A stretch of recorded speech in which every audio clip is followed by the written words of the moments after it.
தமிழ்நாடு அரசு ஊழியர்கள் ஆசிரியர்கள் நல கூட்டமைப்பின் நிறுவன தலைவர் சாருணன், தஞ்சாவூர் மாவட்டம் புதுக்கோட்டை அருகிலே சின்னமனை மல்லிப்பட்டணம் அரசு மேல்நிலைப்பள்ளி தமிழ் ஆசிரியர் அவர்கள் இன்று பாடம் நடத்தி கொண்டிருக்கின்ற போதே வகுப்பறையிலே மதன்குமார் என்ற வாலிபரால் படுகொலை செய்யப்பட்டிருக்கின்றார்கள். இது உண்மையாக ஒட்டுமொத்த ஆசிரியருக்கு பேரதிர்ச்சியாகவும் பெரும் வருத்தமாகவும் வெட்கக்கேடாகவும் இருக்கின்றது.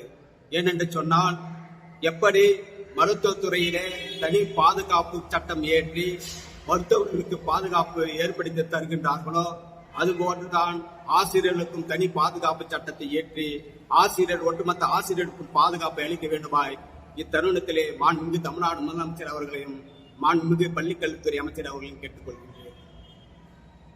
இது போன்ற சம்பவம் இனி நடக்காத வண்ணம் அவர்கள் உச்சபட்ச தண்டனையை தமிழக அரசு பெற்றுத் தர வேண்டும்.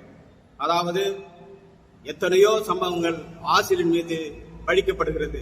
இதனை எல்லாம் தட்டி கேட்கின்ற விதமாக இந்த ஆசிரியர் பாதுகாப்பு சட்டத்தை இயற்றினால் மட்டுமே இது போன்ற சம்பவங்கள் நடக்காமல் பார்த்துக் கொள்ள முடியும்.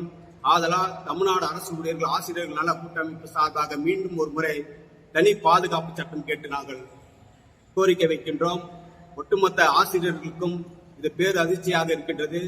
அதாவது ரமணி அவர்கள் குடும்பத்தாருக்கு தமிழ்நாடு அரசு ஊழியர்கள் ஆசிரியர்கள் நல கூட்டமைப்பு சார்பாகவும் ஆசிரியர்கள் இனத்தின் சார்பாகவும் ஆழ்ந்த வருத்தத்தை தெரிவித்துக் கொள்கின்றேன்.